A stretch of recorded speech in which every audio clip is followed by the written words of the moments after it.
بسم اللہ الرحمن الرحیم۔ حدیث میں ہے کہ رسول اللہ صلی اللہ علیہ وسلم جب کسی سے قرضہ لیتے تھے تو بڑھا کے واپس کرتے تھے، یعنی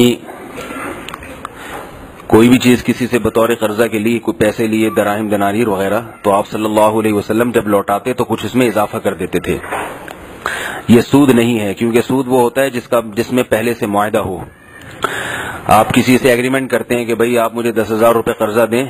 اور یہ میرا آپ سے معاہدہ ہے کہ میں 10,000 کے آپ کو 11,000 دوں گا، تو 1,000 سود ہو جائے گا۔ لیکن اگر پہلے سے معاہدہ نہ ہو اور آپ اپنی طرف سے لوٹا کے اس کو اضافی رقم دے دیں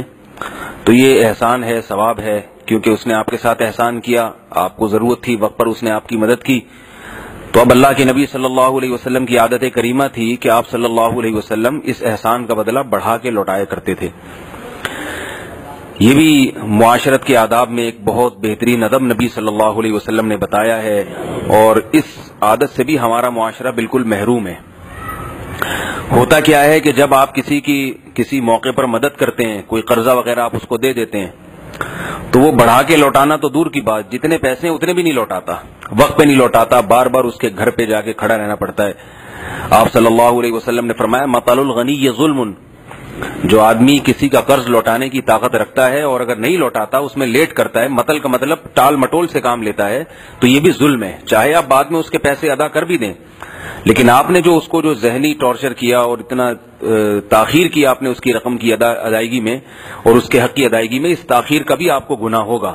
آپ نے کسی سے 50,000 روپے قرض لیا 1 مہینے کے وقت پر، مہینہ پورا ہو گیا، اب وہ آپ کے گھر کے آگے گھنٹیاں بجا رہا ہے، فون کر رہا ہے، آپ فون نہیں اٹھاتے، کبھی آپ فون اٹھاتے ہیں تو اس کو بہانے کرتے ہیں آپ، اور بالآخر کچھ دنوں کے بعد آپ اس کو اس کے پیسے لوٹا دیتے ہیں۔ تو آپ یہ نہ سمجھے کہ میں نے پیسے لوٹا کر اس کا بدلہ چکا دیا ہے، بلکہ یہ جو آپ نے 1 مہینہ 1.5 مہینہ اس کو پریشان کیا ہے، اس پریشانی کی بھی آپ کو اس سے معافی مانگنی پڑے گی، ورنہ اس کا بھی قیامت کے دن آپ کو حساب و کتاب دینا پڑے گا۔ تو ہمارے نبی کی تعلیم تو بالکل اس کے اپوزٹ ہے، وہ یہ کہ وقت پہ بھی چیز ادا کرو، قیمت۔ حدیث میں آتا ہے کہ آپ صلی اللہ علیہ وسلم جب کسی سے وعدہ کرتے تھے کہ میں تمہیں یہ چیز فلاں مقام پہ لوٹاؤں گا، تو اس جگہ جا کے کھڑے ہو جایا کرتے تھے، اور بعض مرتبہ آپ صلی اللہ علیہ وسلم نے 3 دن انتظار کیا ہے اس کا کہ جس کو واپس چیز لوٹانی ہے۔ ہم کیا کرتے ہیں، ہم نے اگر وعدہ کیا کہ میں فلاں جگہ پہنچا دوں گا، اب ہم گئے اور وہ نہیں ہے تو خوش ہو کے بھاگ جاتے ہیں وہاں سے کہ چلو ہمارا تو فرض ادا ہو گیا، اول تو جاتے ہی نہیں ہم۔ تو جو لوگ دیندار ہیں، آپ صلی اللہ علیہ وسلم کی زندگی میں اپنے لیے نمونہ سمجھتے ہیں، ان کو چاہیے کہ جیسے ہم نماز میں نبی کو فالو کرتے ہیں، ہم روزے میں نبی کو فالو کرتے ہیں، ہم حج اس لیے کرتے ہیں کہ نبی نے کیا ہے، تو ہمیں اس معاملے میں بھی نبی کی سنت کو فالو کرنا پڑے گا کہ اگر ہم کسی سے قرضہ لیتے ہیں وقت پر ادا کریں اور اس کے کہے بغیر اس میں کچھ اضافہ کر کے اس کو دے دیں۔ البتہ یہاں ایک فقہی مسئلہ ہے کہ اگر کسی معاشرے میں اس اضافے کا عرف بن جائے، یعنی کسی علاقے میں یہ دستور بن جائے کہ جو بھی رقم لیتا ہے وہ اضافہ کر کے ہی واپس دیتا ہے، تو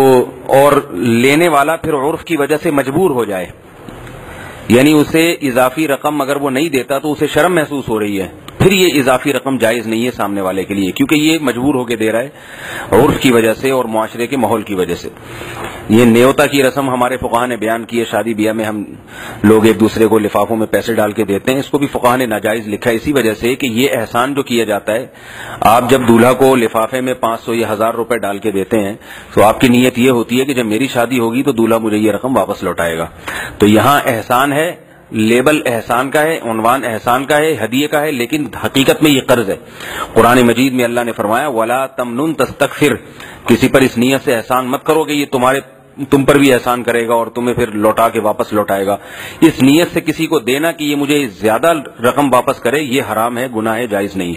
تو اس لیے شادی بیاہ کی رسومات میں جو پیسوں کا لین دین ہوتا ہے اس کو ختم کرنا چاہیے، اور نبی صلی اللہ علیہ وسلم کی جو سنتیں ہیں جن میں سادگی ہے ان کو اختیار کرنا چاہیے۔ اور آخر میں خلاصہ دوبارہ اس حدیث کا سنا دوں کہ جب آپ کسی سے قرضہ لیں تو اگر ہمت ہو تو اسے تھوڑا سا بڑھا کے واپس کر دیں۔ اللہ تعالی عمل کی توفیق عطا فرمائے۔